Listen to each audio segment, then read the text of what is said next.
Hello all of you, welcome to my channel. ఈరోజు మన topic ఏంటి అని అంటే, నాకు బాగా తెలిసిన వాళ్ళు స్టోన్ ఐటెం కొనడం వల్ల, అంటే స్టోన్ నెక్లెస్ కొనడం వల్ల ఎలా నష్టపోయారు, ఎంత నష్టపోయారు అన్న విషయాన్ని ఈ వీడియోలో షేర్ చేస్తున్నానండి. నాకు బాగా తెలిసిన వాళ్ళు వాళ్ళ రిలేటివ్స్ దగ్గర ఒక 9 అవర్స్ స్టోన్ నెక్లెస్ని అయితే ఆర్డర్ ఇచ్చి చేయించుకున్నారు. వాళ్ళు ఏంటి అని అంటే దండ తెచ్చిన వెంటనే కొంచెం డౌట్ పడ్డాడు. ఎందుకంటే స్టోన్స్ అనేవి వైట్గా లేవు ఏంటి అని క్వశ్చన్ చేశారనమాట వాళ్ళని, చేయించిన వాళ్ళని.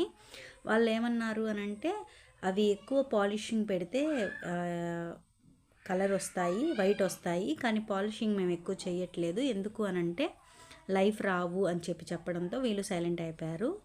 అలా ఒక 1 ఇయర్ అలా అయిపోయింది. తర్వాత 1 ఇయర్ తర్వాత ఎందుకో వాళ్ళ ఏదో బ్యాంకులో కొంచెం అవసరం రావడం వల్ల బ్యాంక్ లోన్ కోసం వెళ్ళినప్పుడు ఆ బ్యాంక్ వాళ్ళు అయితే ఆ గోల్డ్ చెక్ చేసి ఇది చాలా తక్కువ రకం గోల్డ్తో చేశారు అని చెప్పడం జరిగింది. తర్వాత వీళ్ళు వస్తువు చేసిన వాళ్ళని అడగడం అయితే జరిగితే వాళ్ళు ఏమన్నారు అని అంటే, అది చేయించింది కర్ణాటక సైడ్ అండి, బెంగళూరు సైడ్ అయితే చేయించారు, ఇక్కడ గోల్డ్ ఇలాగే ఉంటుంది అని చెప్పి వాళ్ళు చెప్పి తప్పించేసుకోవడం జరిగింది. రిలేటివ్స్ అవడం వల్ల వీళ్ళు వాళ్ళనైతే ఎక్కువ క్వశ్చన్ చేయలేకపోయారు. ఇలా సాగిపోతూ ఉన్న టైంలో కొద్ది సంవత్సరాల పాటు అలాగే అయిపోయింది. ఆ దండ చేయించిన తర్వాత ఒక 6 ఇయర్స్ తర్వాత ఏంటి అని అంటే, ఆ స్టోన్స్ అనేవి ఇంకా కూడా కలర్ తగ్గిపోతూ వచ్చేసాయి అనమాట. మనం నార్మల్ రోల్డ్ గోల్డ్ ఐటమ్స్కి ఎలా అయితే స్టోన్స్ కలర్ తగ్గిపోతూ వస్తాయో అలా రావడం మొదలైంది. వీళ్ళకి ఎందుకో ఇంకొంచెం డౌట్గా వచ్చి వెళ్ళి గోల్డ్ షాప్ దగ్గరికి తీసుకెళ్ళి చూపించడం జరిగింది. గోల్డ్ షాప్ దగ్గర చూపించడం జరిగినప్పుడు వాళ్ళు చెప్పిన మాట ఏంటి అని అంటే, ఆ యొక్క ఏవైతే స్టోన్స్ ఉన్నాయో ఆ స్టోన్స్కి కింద భాగం అంతా కూడా నీరు దిగుంది. దానివల్ల ఏంటి అని అంటే గోల్డ్ కూడా ఇదైపోతుంది. ప్లస్ దీంట్లో వాడున్న గోల్డ్ కూడా చాలా తక్కువ రకం గోల్డ్ వాడున్నారు. ఇది 18 క్యారెట్స్ గోల్డ్ అయితే వాడున్నారు. ప్లస్ ఇవి ఏంటి అని అంటే, ఇందులో వాడిన స్టోన్స్ కూడా ఆల్రెడీ వేరొక ఐటెంకి వాడి తీసేసున్న స్టోన్స్ని అయితే దీనికి వేశారు. కాబట్టి ఏంటి అని అంటే, స్టోన్స్ అన్నీ కూడా నీరు దిగిపోవడం వల్ల ఇలా అయిపోతుంది అని చెప్పేసి చెప్పడం జరిగింది. నెక్స్ట్ వాళ్ళు ఇచ్చిన సజెషన్ ఏంటి అంటే, వీలైనంత తొందరగా దీన్ని చేంజ్ చేసుకోండి అన్నట్టు చెప్పడంతో అంత పెట్టి చేయించుకున్న ఆ ఐటెంని అయితే వాళ్ళు అలాగే ఐటెంలో అమ్మడానికి ఇష్టపడక దాన్ని కరిగించి అమ్మారండి. అలా కరిగించి అమ్మినప్పుడు ఆ రోజు వాళ్ళు చెప్పింది ఏంటి అంటే, 9 అవర్స్ ఓన్లీ గోల్డ్,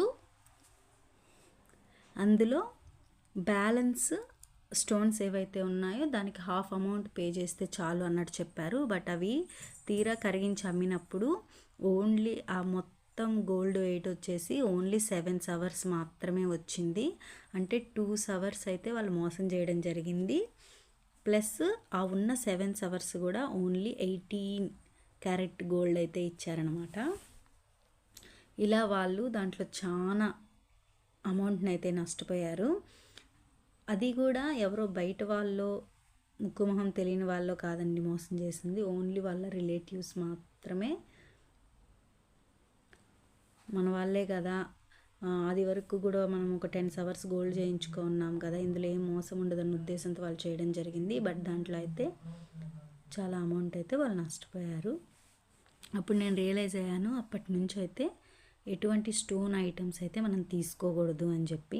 మెయిన్లీ అది కూడా పెద్ద వస్తువులైనప్పుడు. రిలేటివ్సే కదా మనకి నమ్మకంగా చేసిస్తారు అనుకుంటే వాళ్ళు ఈ విధంగా అయితే మోసం చేశారండి. కానీ అయినప్పటికీ వాళ్ళనైతే ఒక క్వశ్చన్ కూడా అడగలేము కదా, అదే బయటగానైతే ఏదో ఒకటి నిలదీయడానికైనా ఉంటుంది.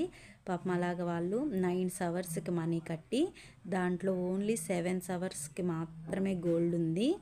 మిగతా 2 అవర్స్ ఈ స్టోన్ వెయిట్ అని అదని ఇదని వేసేసుకొని అమౌంట్ అయితే కట్ చేసేసారు. ప్లస్ ఇంకొకటి ఏంటి అని అంటే, ఆ 7 అవర్స్ అయినా ఒరిజినల్ గోల్డ్ ఉందా దాంట్లో అని అంటే 18 క్యారెట్స్ గోల్డ్ అండి అది. కానీ వాళ్ళ అమౌంట్ కట్టించుకునేటప్పుడు మాత్రం 22 క్యారెట్స్ గోల్డ్కే వాళ్ళ అమౌంట్ అయితే కట్టించుకున్నారు. ఈ విధంగా మనం అనుకుంటాము బయట అయితే మోసాలు జరుగుతాయని, బయట ఎక్కడో కాదు, మనం తెలుసు అని చెప్పి మనకు తెలిసిన వాళ్ళని నమ్మిన వాళ్ళే ఎక్కువగా అయితే మోసం చేస్తూ ఉంటారు. ఈ వీడియో మీకు కొంచెమైనా యూజ్ అవుతుంది అనుకుంటున్నాను. యూజ్ అయ్యింటే సబ్స్క్రైబ్ చేసుకోండి. Thank you so much. Thank you for watching.